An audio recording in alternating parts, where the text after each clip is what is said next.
الشيطان الرجيم بسم الله الرحمن الرحيم خير أمة أخرجت للناس تأمرون بالمعروف وتنهون عن المنكر وتؤمنون بالله ولو آمن أهل الكتاب لكان خيرا لهم منهم المؤمنون وأكثرهم الفاسقون صدق اللہ العظیم. درود پاک اللہم صلی علی محمد وعلی آل محمد کما صلیت علی ابراہیم وعلی آل ابراہیم انک حمید مجید. اللہم بارک علی محمد وعلی آل محمد کما بارکت علی ابراہیم وعلی آل ابراہیم انک حمید مجید. میرے عزیز دوستو، بزرگوں اور بھائیوں اور پردے میں میری آواز کو سماعت کرنے والیاں، میری بہنیں، اللہ تعالیٰ قرآن مجید کی اس محفل کو اپنی بارگاہ میں قبول فرمائے اور ہم سب کو حق سمجھ کر اس پر عمل کرنے کی توفیق عطا فرمائے. تاخیر کی جو وجہ بنی، سندھ میں رات کوئی پروگرام تھا، وہ تقریباً رات 3 بجے تک اس نے ہمیں مصروف رکھا، جس کی وجہ سے ہمیں تاخیر ہو گئی.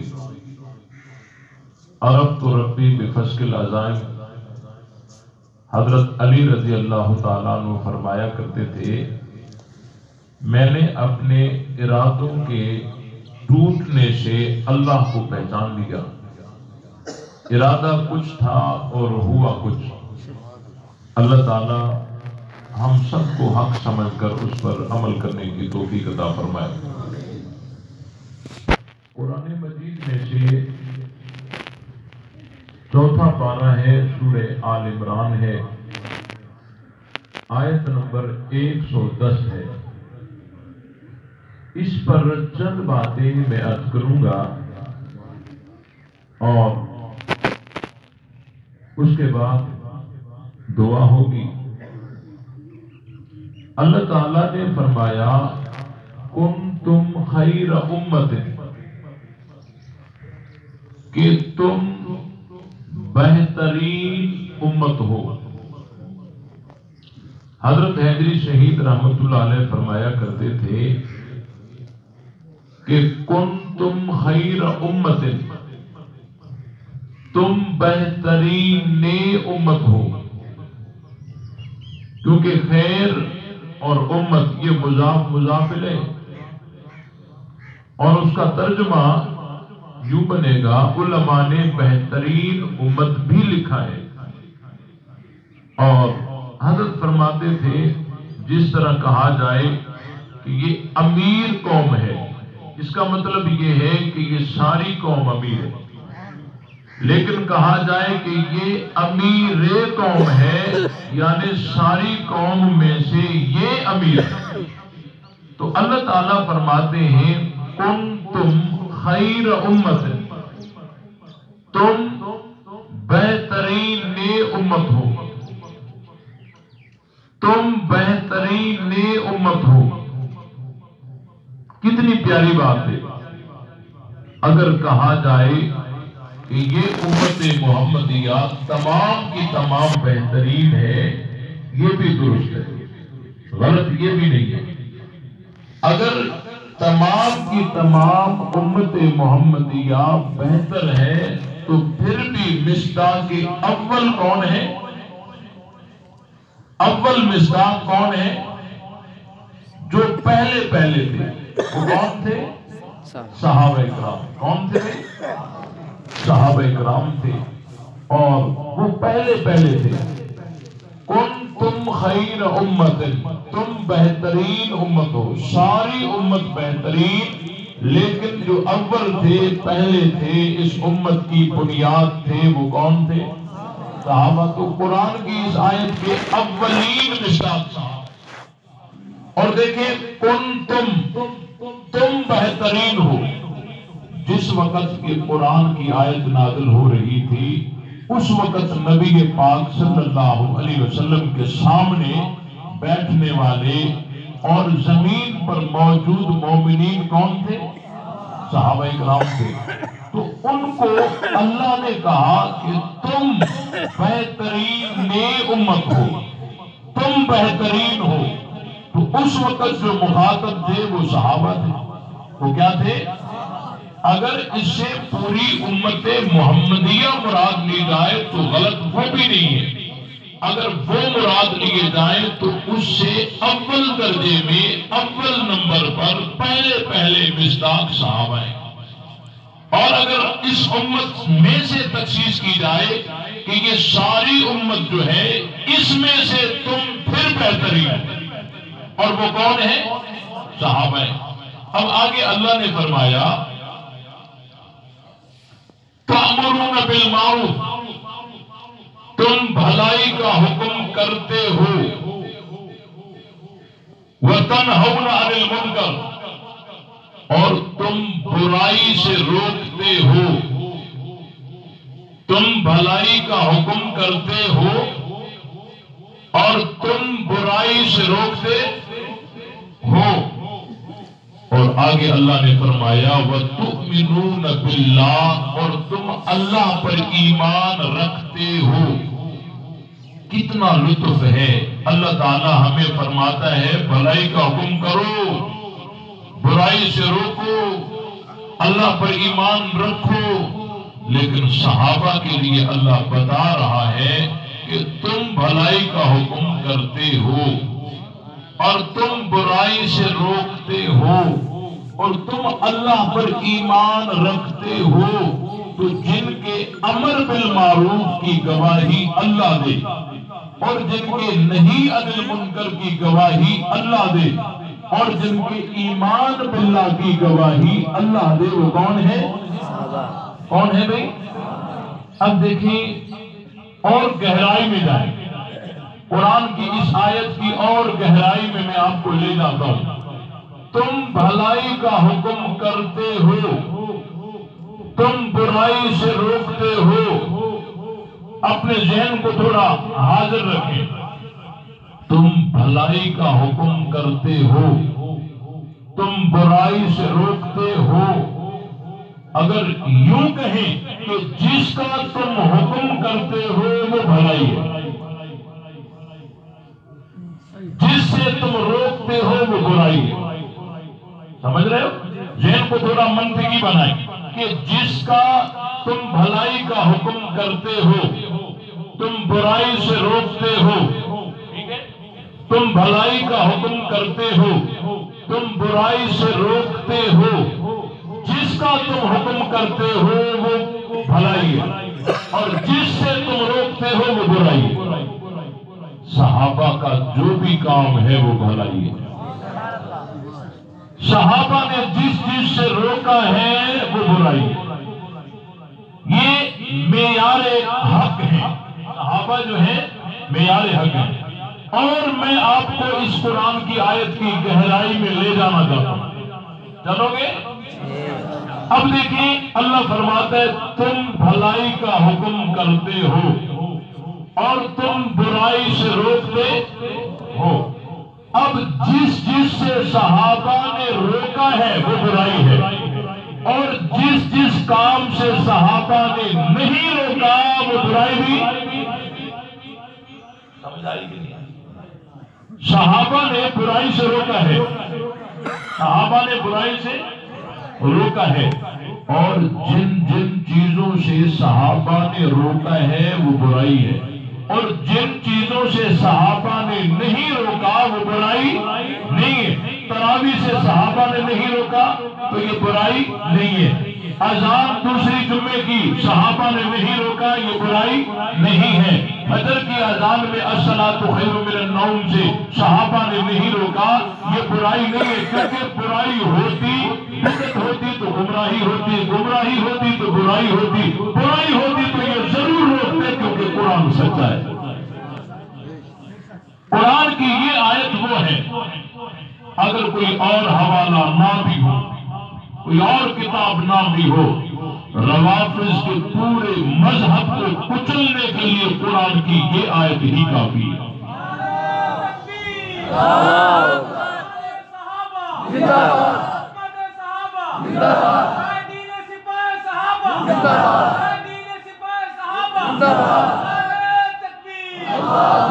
اب ہمارا سوال یہ ہے، جو لوگ صحابہ کو نہیں مانتے، ہم ان سے ایک سوال کرتے ہیں، کہتے ہیں کہ صحابہ کو درمیان سے ہٹا کر قرآن کی اس آیت کو سچا ثابت کر کے دکھاؤ۔ صحابہ کو درمیان سے ہٹا کر قرآن کی اس آیت کو سچا ثابت کر کے دکھاؤ۔ وہ کیا کہیں گے؟ وہ کہتے ہیں کہ اس سے مراد جو ہے وہ حضرت علی ہے۔ سب سے پہلی بات یہ کہ یہ سیغے جمع کے ہیں، کنتم جمع ہے، تأمرون جمع ہے، تنہون جمع ہے، تؤمنون جمع ہے، تو جمع سے واحد مراد لینا بغیر کسی قرینہ صارفہ کے جائز نہیں ہے۔ اور دوسری بات، اگر تم کہتے ہو اس سے مراد حضرت علی ہے، دیکھو ہم تو کہہ سکتے ہیں کہ اس سے مراد حضرت علی ہیں، لیکن تم نہیں کہہ سکتے۔ کیوں؟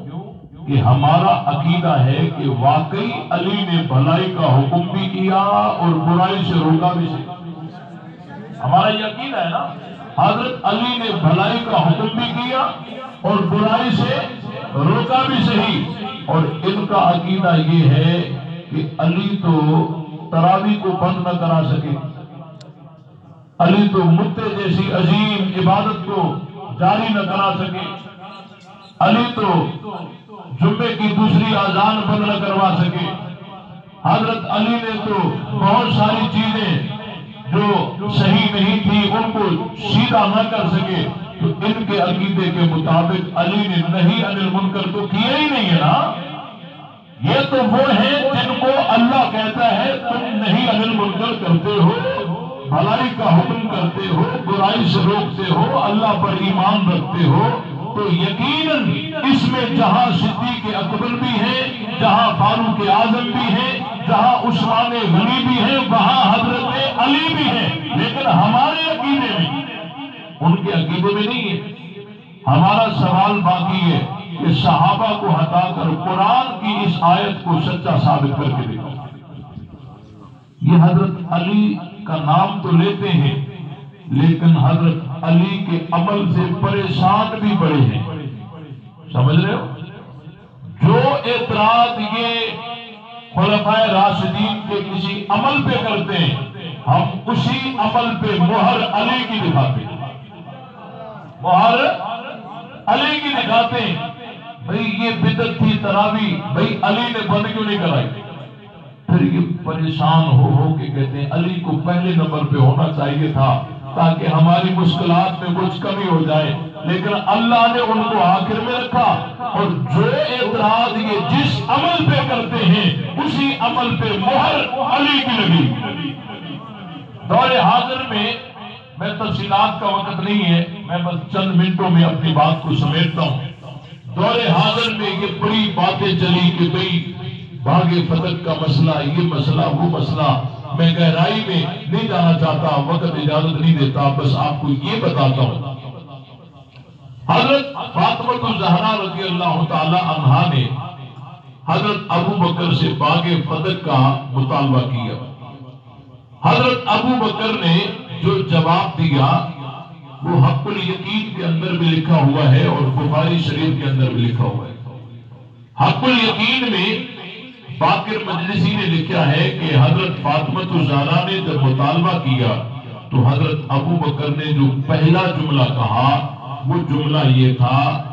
وہ جملہ یہ تھا کہ اے فاطمہ، میں ابو بکر کو اپنی رشتہ داری سے زیادہ نبی کی رشتہ داری پیاری ہے۔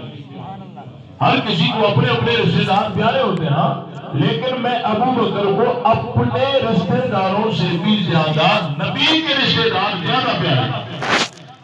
دوسرا جملہ حضرت ابو بکر نے یہ کہا کہ اے فاطمہ، اختیار تیرا ہوگا اور مال میرا ہوگا، جتنا چاہیے میرے مال سے لے لو۔ ابو بکر کا مال حاضر ہے۔ اور تیسرا جملہ حضرت ابو بکر نے یہ کہا کہ میں مسلمانوں کے اس مال میں باغ فتح میں نبی پاک صلی اللہ علیہ وسلم کی مخالفت نہیں کر سکتا، جس طرح حضور نے عمل کیا ہے میں اسی طرح کروں گا۔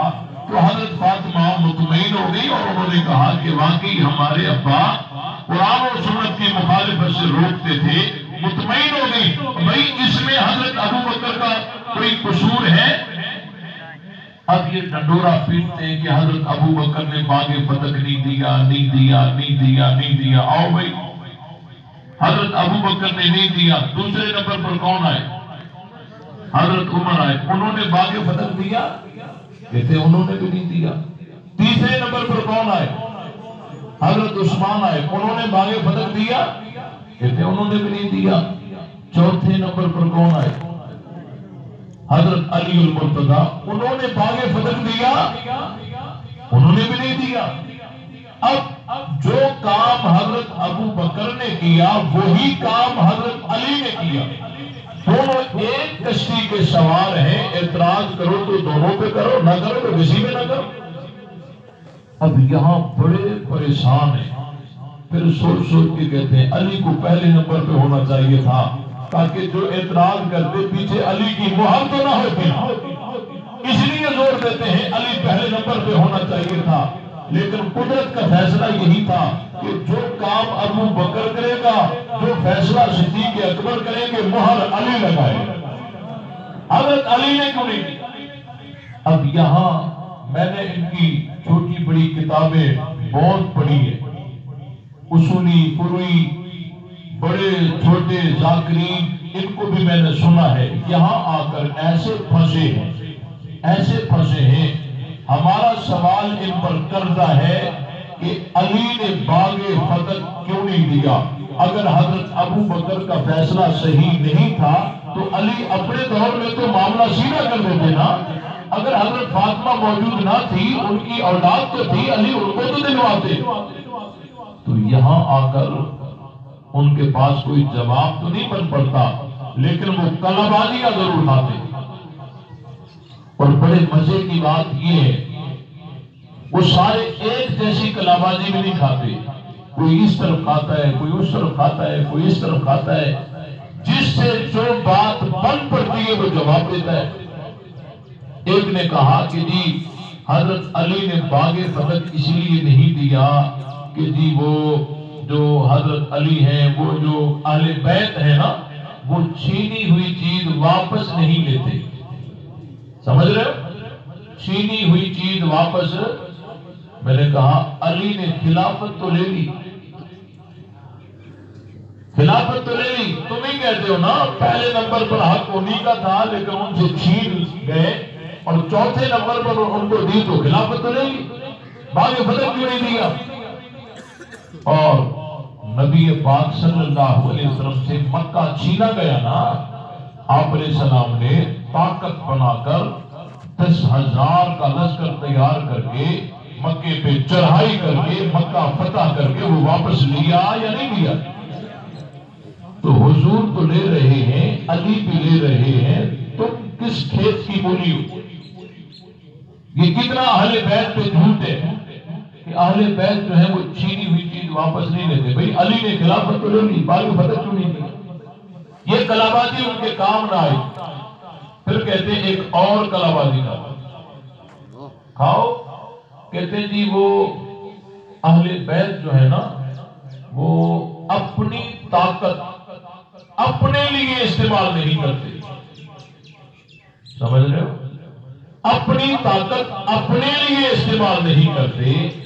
میں نے کہا بے وقوفو، بات نبی کی میراث کی چل رہی ہے، اگر میراث چلتی تو یہ حصہ ملتا نبی کی تمام ازواج مطہرات کو، حصہ ملتا حضرت عباس کو، حصہ ملتا حضرات حسنین کریمین کو، ان کی بہنوں کو حصہ ملتا۔ علی کا تو اپنا معاملہ ہی نہیں تھا، وہ ان کو تو حق دلواتے۔ یہ کلابازی بھی ان کے کام کی نہیں رہی۔ پھر کہتے ہیں ایک اور کلابازی کھاتے ہیں۔ میں نے کہا کھاؤ؟ کہتے جی حضرت علی نے باغ فتح اسی لیے نہیں دیا کہ حضرت علی حضرت فاطمہ کی تابعداری میں رہنا چاہتے تھے، جس طرح حضرت فاطمہ کو باغ فتح نہ ملا مجھے بھی نہ ملے۔ سمجھ رہے ہو؟ حضرت علی حضرت فاطمہ کی تابعداری میں رہنا چاہتے تھے، جس طرح حضرت فاطمہ کو باغ فتح نہ ملا اسی طرح مجھے بھی نہ ملے۔ میں نے کہا اگر تابعداری ہی کرنی تھی تو علی کو تو مطالبہ کرنا لازم تھا، کیونکہ حضرت فاطمہ نے بھی تو مطالبہ کیا تھا نا، علی بھی تو مطالبہ کرتے تاکہ تابعداری پوری ہو جاتی۔ ایک بات، اور دوسری بات یہ ہے مجبوری والے عمل میں تابعداری نہیں کی جاتی۔ ایک مولوی صاحب ہے، وہ تقریر کر کے روڈ پہ کھڑا رہا رات کو کہ گاڑی ملے تو گھر جاؤں، گاڑی ملے تو گھر جاؤں، گاڑی ملے تو گھر جاؤں۔ پوری رات گزر گئی، اسے گاڑی نہیں ملی۔ اب یہ پوری رات روڈ پہ کھڑا رہا، خوشی میں یا مجبوری میں؟ اب کوئی کہے کہ مجھے مولوی صاحب سے پیار ہے، محبت ہے اور میں ان کی تابعداری کرنا چاہتا ہوں، مجھے پتہ چلا ہے وہ پوری رات روڈ پہ کھڑا رہا ہے تو آج کے بعد جو ہے میں بھی پوری رات روڈ پہ کھڑا رہوں گا، کوئی اسے عقل والا کہے گا؟ بھئی جو مجبوری والا عمل ہوتا ہے اس میں تابعداری تو نہیں ہوتی۔ انہوں نے جو حضرت فاطمہ کی پوزیشن بنائی ہے کہ انہوں نے بڑی کوشش کی لیکن باغ فتح نہ ملا، تو باغ فتح کا نہ ملنا یہ تو مجبوراً تھا تمہارے عقیدے میں، تو حضرت علی اس مجبوری والے عمل میں کیوں تابعداری کر رہے؟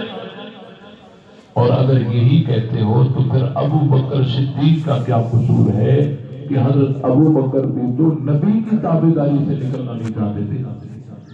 بات سمجھ آئی کہ نہیں آئی؟ اس میں اور بھی بہت ساری باتیں ہیں۔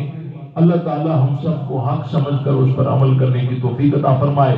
دیکھیں یہ وہ چیزیں ہیں